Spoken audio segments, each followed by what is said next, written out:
ಎಲ್ರಿಗೂ ನಮಸ್ಕಾರ. Welcome back to my YouTube channel. ಇವತ್ತು ಯಾವ ರೆಸಿಪಿ ಮಾಡ್ತಿದ್ದೀನಪ್ಪ ಅಂದರೆ ಟಿಫನ್ ಬಾಕ್ಸಿಗೆ ಮತ್ತು ಮಾರ್ನಿಂಗ್ ಟಿಫನಿಗೆ. ಸೊ ಇದೊಂದು ಬೆಸ್ಟ್ ಐಡಿಯಾನೇ ಅಂತ ಅನ್ಬೋದು. ನಾವು ಸೊಪ್ಪು ಜಾಸ್ತಿ ತಿಂದಿದ್ದಾಗ ಅಯ್ಯೋ ಗೊತ್ತಾಗ್ಬೇಕಲ್ಲ ಅಂತ ಯೋಚನೆ ಮಾಡ್ತಿರ್ತೀವಿ. ಅವಾಗ ಈ ಥರ ಒಂದು ರೆಸಿಪಿ ನಾನು ನೋಡಿ ತುಂಬ ಟೇಸ್ಟಾಗಿ ಇರುತ್ತೆ. ಮತ್ತು ನಾರ್ಮಲ್ ಚಿತ್ರಾನ್ನ ತಿನ್ನೋದ್ಕಿಂತ ಇದು ಒಂಥರ ಟೇಸ್ಟ್ ಡಿಫ್ರೆಂಟ್ ಆಗಿರುತ್ತೆ. ಸೊ ಇವಾಗ ಫಸ್ಟ್ ನಾನೊಂದು ಪಾತ್ರೆನ ಇಟ್ಬಿಟ್ಟು ಅದಕ್ಕೆ ಒಂದು ಎಣ್ಣೆ ಹಾಕ್ಬಿಟ್ಟು ಒಂದು ಸ್ಪೂನ್ ಎಣ್ಣೆ ಹಾಕ್ಬಿಟ್ಟು ಅದಕ್ಕೆ ಜೀರಿಗೆ, ಸಾಸಿವೆ ಮತ್ತು ಕುಟ್ಟಿರೋವಂಥ ಬೆಳ್ಳುಳ್ಳಿ ಹಾಕಿ ಅದಾದಮೇಲೆ ಒಂದು ಈರುಳ್ಳಿನ ಉದ್ದದಾಗಿಟ್ಬಿಟ್ಟು ಹಾಕ್ಕೊತಿದ್ದೀನಿ. ಇದು ಚೆನ್ನಾಗಿ ಬಾಡಿಸ್ಬೇಕು. ಸೊ ಇದು ಬೆಂದಾದಮೇಲೆ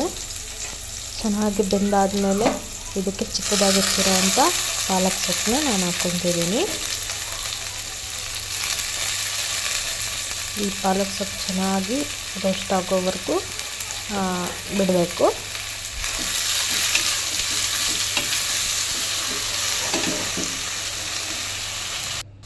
ಅದಾದಮೇಲೆ ಒಂದು ಹಿಡಿಯಷ್ಟು ಪುದೀನ ಹಾಕ್ಕೊತಿದ್ದೀನಿ.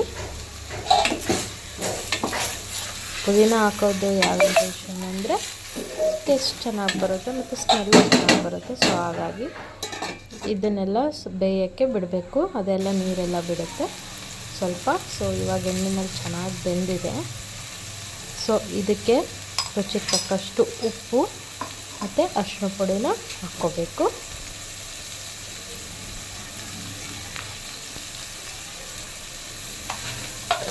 ಇದಾದಮೇಲೆ ನಾನು ಕರಿಬೇವಿನ ಪುಡಿ ಮಾಡಿ ಇಟ್ಕೊಂಡಿರ್ತೀನಿ. ತುಂಬ ಜಾಸ್ತಿ ತಂದಾಗ ಅದನ್ನು ಚೆನ್ನಾಗಿ ತೊಳೆದ್ಬಿಟ್ಟು ಒಣಗಿಸ್ಬಿಟ್ಟು ಮಿಕ್ಸಿಗೆ ಹಾಕಿ ಇಟ್ಕೊಂಡಿರ್ತೀನಿ.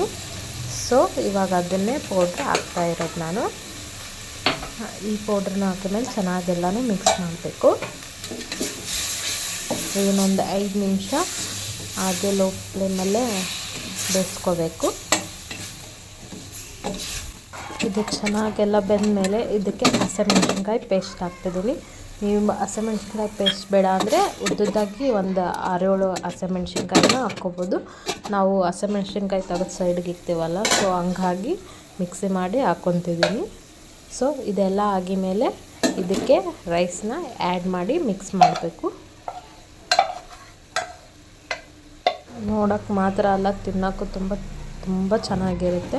ಸೊ ಒನ್ ಟೈಮ್ ಟ್ರೈ ಮಾಡಿ ನೋಡಿ.